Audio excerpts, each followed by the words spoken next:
You're gonna move modulars up here? Yeah.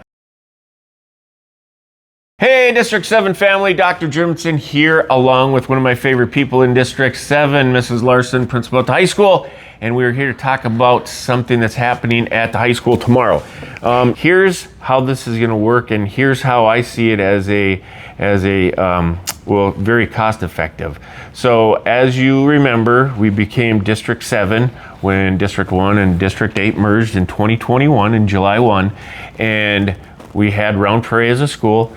The modulars out at Round Prairie had been bought and paid for by District 8.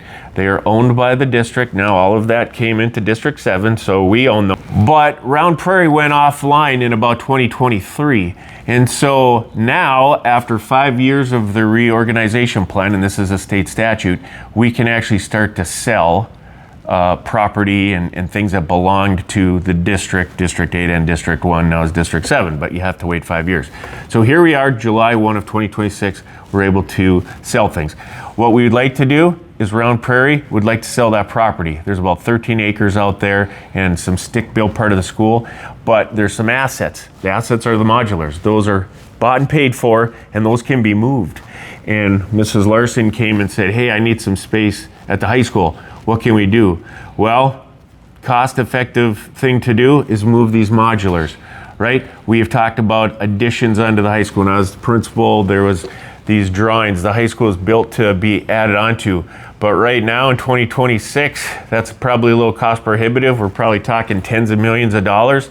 So right now, we're gonna move some modulars that we own, that District 7 owns, from Round Prairie to the high school. We're going to put them on the east side here, and we're going to be putting, district assets to work, to use. Twofold, we're going to move those here, use them at the high school, and then, like I said, I can sell that property for District 7, and we can use that money for, put in the general fund. We can keep working on our deferred maintenance list. And so that's happening. So tomorrow, you're going to drive out to the high school, and you could see some modulars moving and sitting in the parking lot there. So just some high points here. I'm gonna be reading off my notes. They're in good condition. They've been sitting out there when that school came offline. We just kind of shut the door, had some books in there, and we've gone back and we have a company that's working on them right now. They are actually sitting, getting ready to move. Practical, cost effective, and it meets the needs, right? Like I said, it's a twofold problem solving. Mrs. Larson needs room, and we get to use them, move them, and then we can sell the property over there. So I guess, what does this mean for WHS, Mrs. Larson? Explain to me, you need room. I remember back in the day when Mrs. Larson was the assistant principal and I was a principal, and she came to me, she used to do all of the scheduling, and she said, hey, we have 1,000 kids in Power School. I remember that day. And now how many kids do we have for the fall? For the fall, we are over 1,400. And so I think that it's a big piece of this puzzle, is that we continue to grow. For example, last year we graduated a class of 302, and this year our incoming freshman class is right under 400. Next year, or our class of 2027 will be about 330, and our incoming 8th grade class will be about 450. And so we just continue to grow, and we continue to need space. And so these modulars will provide 8 additional classrooms. And so if we figure about 25 students a classroom, that alleviates classroom space for 200 students throughout the day. Gives us some flexibility in scheduling. When we look at our schedule, we term a max staff capacity, which means that every classroom is used by a teacher every hour of the day. And so we are nearing that, and we are having to, instead of choosing when classes will be to meet student needs, we're choosing when classes will be for when we have an open classroom. And so it's really important that we expand these spaces. And so this will allow some of our teachers to have their own classroom. They won't be moving from class to class. There won't be the sharing. It also allows us to expand. We have freshman teams right now. With this, we will be able to add a 4th freshman team, which will be greatly needed. Because of the student population, Because right? of the student population. Yep. So teachers have real world lab spaces so kids can get real technical skills and industry certifications right in the CTE center. And so we did open up 3 classrooms when we opened up in our education wing in the CTE center. But again, we doubled our staff so that we could meet the needs of our students, and so students aren't on waiting lists. They actually can get into the career and tech ed classes that they want. Which is huge, right?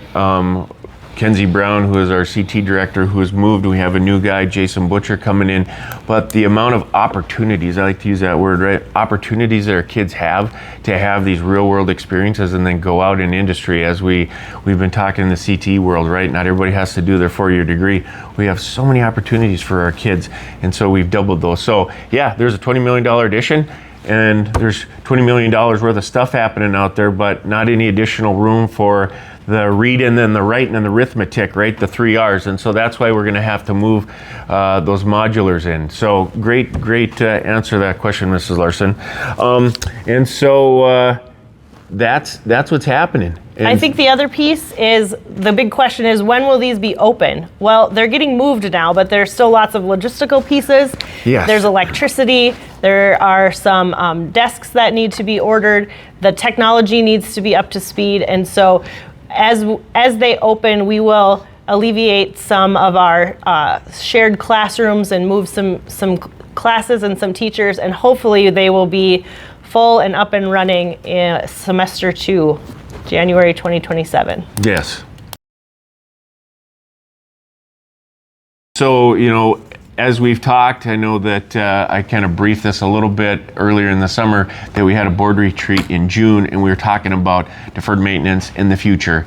And I said there's going to be future spaces that are going to be built, right? We're moving in right now to Slowland. So exciting to see a brand new building.